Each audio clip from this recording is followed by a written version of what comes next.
Paano matutong maggitara at maging magaling sa isang araw lang? Ito yung sekreto na hindi tinuturo ng mga guitar teacher or guitar guru sa inyo. Kaya hindi kayo natutong maggitara.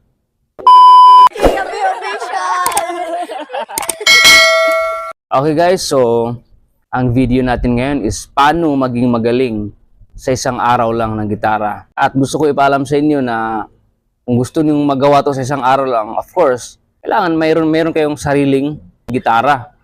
Kasi paano kayo matututo maging mabilis kung wala kayong sariling gitara? So kung wala kayong gitara, pumili kayo. Kahit yung pinakamurang gitara, kahit yung pinakapangit na gitara, pwede na yun. Kasi ang una lang naman nating step is matuto kang maggitara. So pag maging magaling ka na, alam mo na yung mga tricks sa gitara, mga paraan lahat, pwede ka nang bumili ng yung mga upgraded na super ganda na pang live concert na. Wala kang budget, wala kang enough budget, pwede kang bumili yung pinakamura. Mayroong pinakamurang gitara, 750, 700 or 1,000. So itong gitara ko, 1,000 lang to eh. Yun yung first step para magawa mo to. Kailangan meron kang sariling gitara. Kasi gagawin mo to eh, gagawin mo tong bagay na to every morning, lunchtime, and in the evening. 1 to 2 hours sa umaga after ka kumain, then 1 to 2 hours after ka mag-lunch, and then 1 to 2 hours after ka mag-dinner. Ngayon naman, kung sobrang busy ka, isa kang napaka-busy estudyante, isa kang napaka-busy workers, pwede mo ito siyang gawin 30 minutes to 1 hour before ka pumasok sa work mo. Then sa gabi, gagawin mo to sa gabi. After ka mag-dinner, gawin mo to before ka matulog, 30 minutes to 1 hour. Kung ikaw ay isang estudyante or napaka-busy trabahador. Ngayon, kung wala ka namang ginagawa sa buhay, gawin mo na to 2 hours sa umaga, 2 hours sa lunch, after lunch, then 2 hours before ka matulog. Kasi may tuturo ako sa inyong bagay na gawin mo to guys. Ito yung mga chords, basic chords. Kailangan bigyan mo to ng time. Kasi lahat ng bagay, bibigyan mo talaga ng time at effort. Kagaya ng pag-aaral mo, natapos ka sa pag-aaral or natapos ka sa elementary. Kasi binigyan mo ng time eh. Naging magaling ka na singer, naging magaling ka na YouTuber. Kasi binigyan mo ng time. Lahat ng bagay guys, bibigyan mo ng time. So ito na guys, ito na yung tricks guys na 99% sa mga guitar guru at mga guitar teacher hindi tinuturo sa inyo. Kaya nasa isip niyo na ang hirap mag-gitara, hindi ko kaya yan. Actually, madali lang yan. Ganyan din ako. Kung ano yung inisip niyo ngayon, yan din yung inisip ko dati yung hindi pa ako marunong mag-gitara. Ang una nating para makamit mo to, kunwari, meron ka ng gitara. Ito yung chords guys. Bibilayan ko ilang chords ang pag-aaralan mo. 1, 2, 3, 4, 5, 6, 7 chords lang guys. Or 8 chords. 7 to 8 chords lang. Unang chords is A chords. Pangalawang chords is C. Pangatlong chords is D. Pangapat na chords is E. Panglimang chords is G.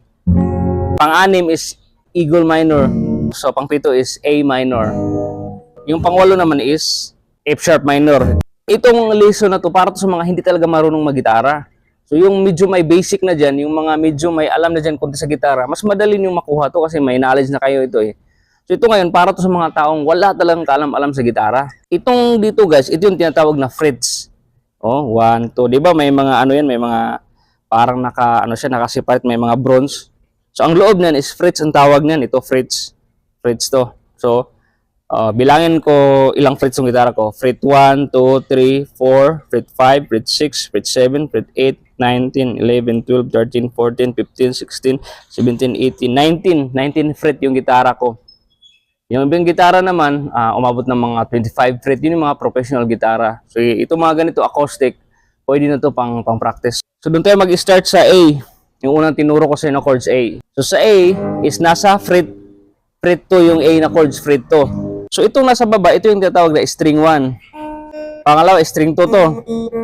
String 3, string 4, string 5, string 6. So nag-start yung counting sa baba. Ngayon, paano nyo malaman na magawa yung chords na A? So, ito yung ilagay nyo ha.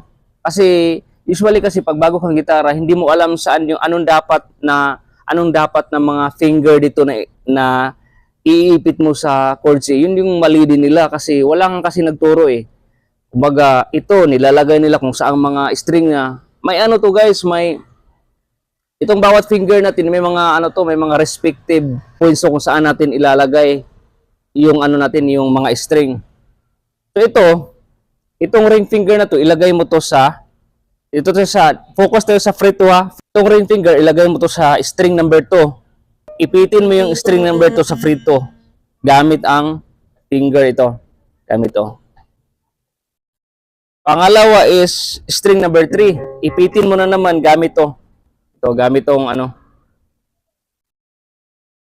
Sunod lang yan. Sunod-sunod. Sunod-sunod, oh. Sunod-sunod lang yan. 1, 2, 3. Yan o, string 1. Yung string 1 guys, string 1, walang ipit yan. Pero yung string 2, 3, and 4, may ipit yan. Ipit yan sunod-sunod.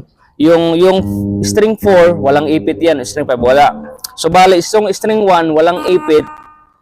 Itong string 4, string 2, 3, and 4, may ipit sunod-sunod sa fret 2 lang. Tapos yung string 5 and 6, walang ipit yan. So, kaya ito yung magagamit. Itong tatlo, gagamitin natin na. Itong tatlo gagamitin natin.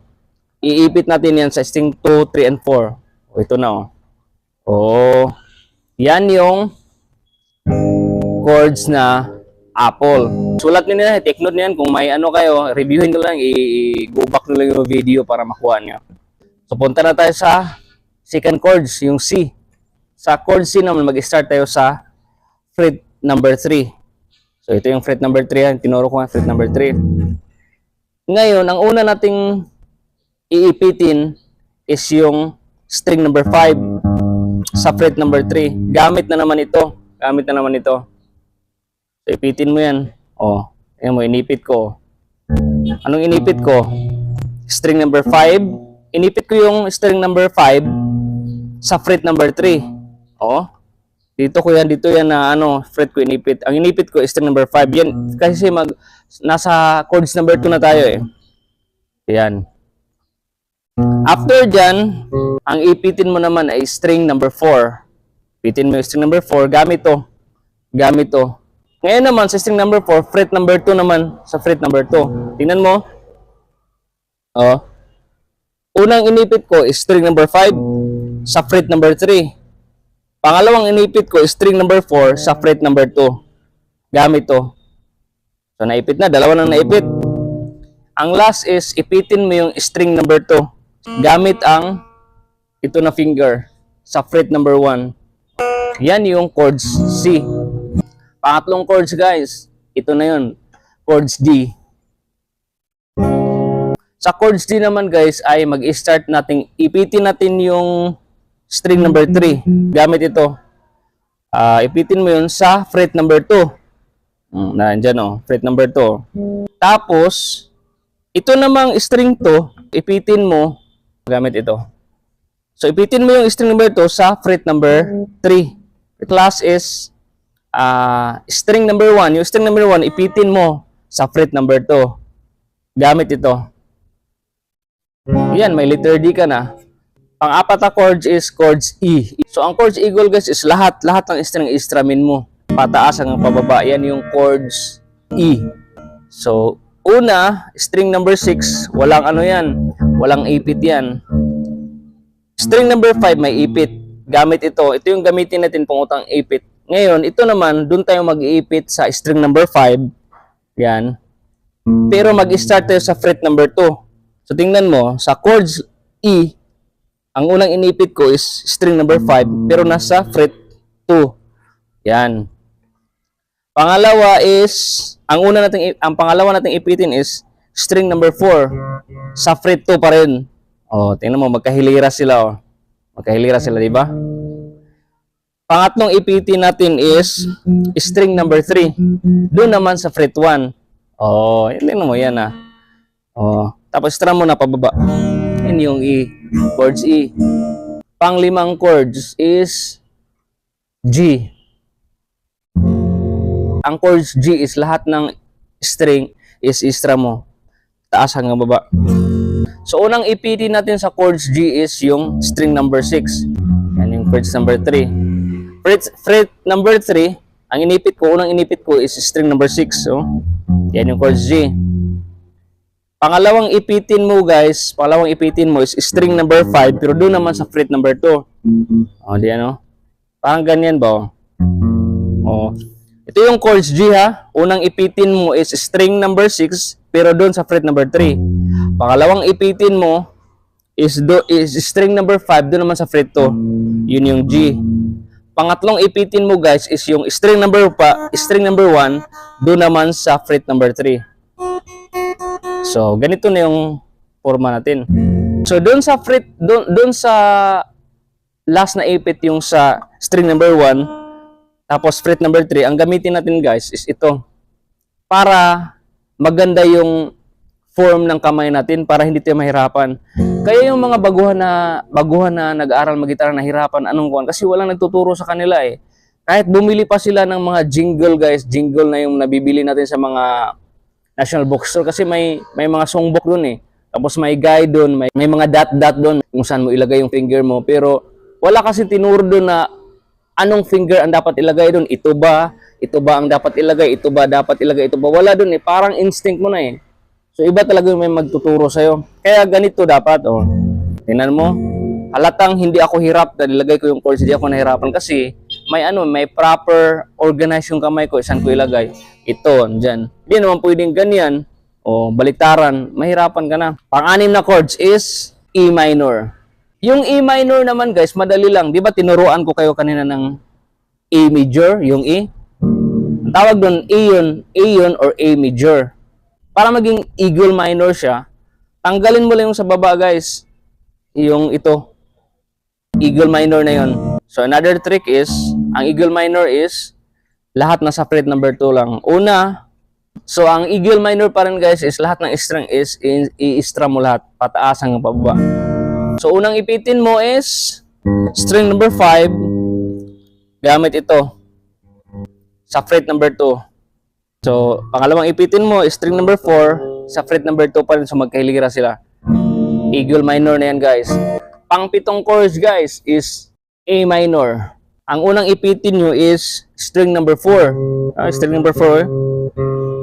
Ito yung unang ipitin nyo, string number 4, sa fret number 2. Gamit ito ha, ito yung gamitin nyo ha.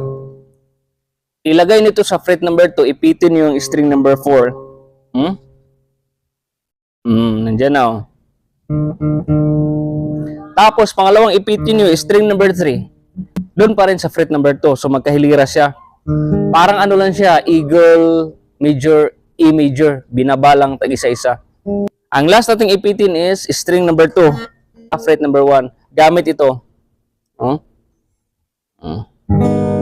Yan yung tunog. Yan yung A minor. Panghuling chords guys is F sharp minor. Ngayon guys, ang F sharp minor sa totoo lang, ganito talaga ang hugis ng F sharp minor. May ipit. So hindi nito kaya kasi baguhan nga kayo eh. Parang itong video nga to, parang nga to sa zero knowledge talaga sa gitara, yung walang alam. Pero may isang trick dito na magawa mo pa rin to na walang ipit, hindi ka mahirapan, which is ito. Ito. Tapos ganyan. F sharp minor na yan. Oh, halos magkapares ng tunog ko. Unang ipitin natin is string number 6 doon sa fret number 2. Gamit ito, parang ganyan oh. Pangalawang ipitin natin is string number 4 doon pa rin sa fret 2. Ito, yan.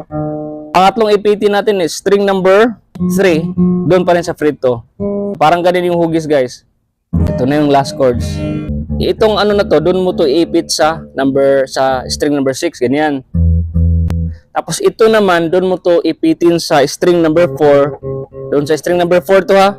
Dito pa rin. Tapos ito naman, doon mo to ipit sa string number 3. So ganyan ha. Bali yung string number 5 dito guys, walang ipit to pero magugulat ka na parang nakamute siya. Hindi siya nakamute. Ayos lang yun. Yun talagang tama.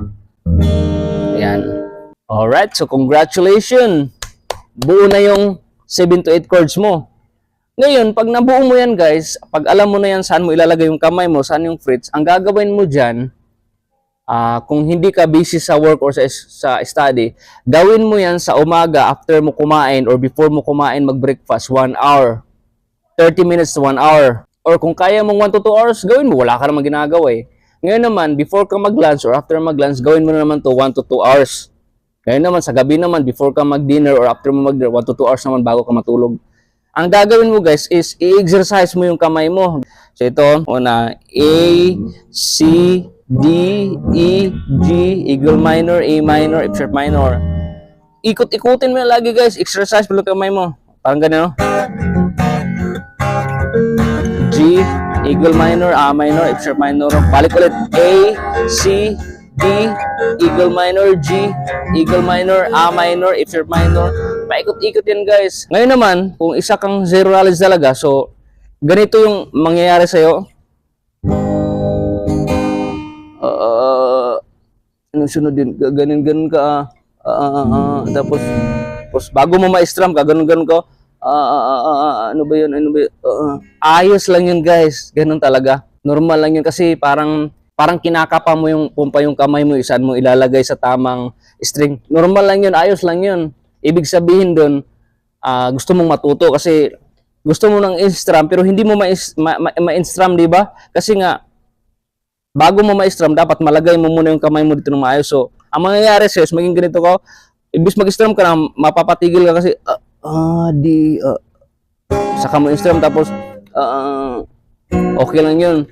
Gawin mo lang yun paulit-ulit guys. Yun na yun guys. Yun na yung sinasabi ko sa inyo guys na pag nagawa mo na yun, pag na-memorize mo na yun lahat ng chords at nagawa mo na yung exercise na paikot-ikot, huwag ka munang mag-practice na kumanta. Huwag ka munang mag-jump sa, may favorite song ka kay Ian Constantino or sino mo yung favorite singer mo na mag-jump ka kaagad sa kanya na hindi mo to alam. Hindi ka mag-improve. Mabagal pa rin, lalo ka matatagal kasi nag-jump ka, wala ka sa tamang process eh. So bago ka mag-jump sa favorite song mo, gawin mo tong basic na to kasi yung song na gusto mong kantahin, nandun lang yung chords mo na tinuro ko eh. So pag master ka na nito, pag meron ka ng exercise nito, warm up kasi tawag nito guys eh. Warm up ng chords. Pag magaling ka na sa warm up ng chords, ganyan, lipat-lipat. Pag magaling ka na sa warm up ng lipat-lipat ng chords guys, yung gusto mong kanta na kakatain mo, yung favorite song mo, madali mo na magawa kasi may basic ka na, may warm up ka na eh. Kaya guys, yung mga nag-aral mag-gitara, meron silang discouragement kasi hindi nila nakuha yung tumigil sila kasi nga nagulat sila sa sarili na ba't ang tagal na nilang mag-gitara, hindi sila marunong, mabagal pa rin sila lumipat sa kabilang chords. Kasi nga, hindi nila ginawa itong isang bagay na to eh. Nag-jump sila from step 1, nag-jump sila sa step number 6. Dapat step 1, step 2, step 3. Organization guys, step by step process. Kasi ito yung tinuro ko sa iyo guys, halos lahat ng kanta nandito na. Pag nahirapan ka sa paglipat guys, tuloy pa rin. Hirapan ka sa unang chords, diba tinuro ko A major, tapos C ang pangalawang chords, tapos D, tuloy ka guys, huwag kang sumuko. Tuloy mo lang yung strum mo kahit nahirapan ka. Hindi mo mamalayan, mga ilang rounds or after 1 hour, magugulat ka, biglang bibilis yung kamay mo. Kasi yung utak natin guys, tinutulungan din tayo ng utak natin at sa universe, tinutulungan din natin na pag nagsipag tayo, pag gusto natin yung ginagawa natin, tinutulungan din tayo ng universe at sa isip natin na bumilis yung kamay natin na parang instinct siya na susunod na lang yung kamay natin sa strum natin. Ganun din guys. Practice ka lang ng practice, hindi mo magugulat na ilang oras, ilang araw, magaling ka na. So, yan guys, ito yung technique, ito yung sekreto paano gumaling sa gitara na hindi sinasabi sa inyo ng marunong mag-gitara. So, example tayo. A, C, D, E, G, E, A minor, F sharp minor. So ngayon, kaya mo nang kantahin yung kanta ni Constantino na hawak kamay kasi yung hawak kamay guys na kanta, wala yung ipit eh. Yung kanta na hawak kamay guys, ni Constantino, lahat ng chords is nandito sa tinuro ko. Parang ganito lang.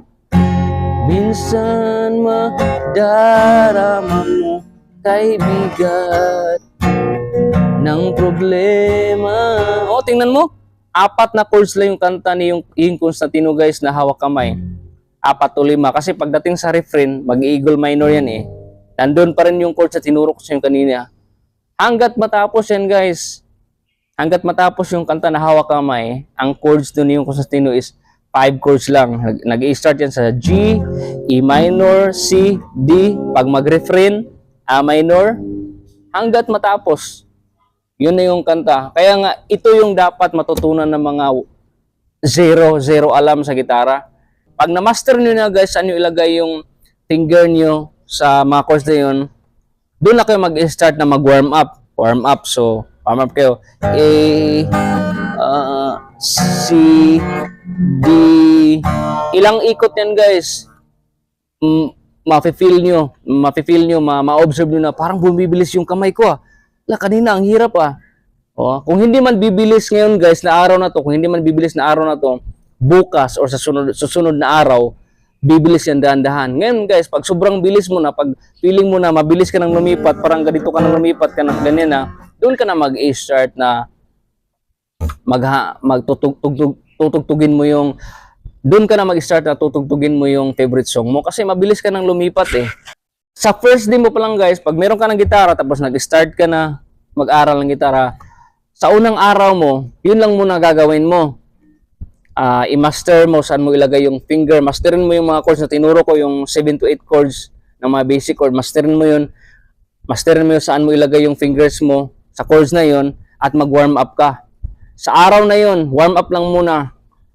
Tapos, within a week, gawin mong 7 days, straight yung 7 days na warm up lang muna. Tapos, pag 8 days na, doon ka na mag-start na magtugtog sa gusto mong kanta.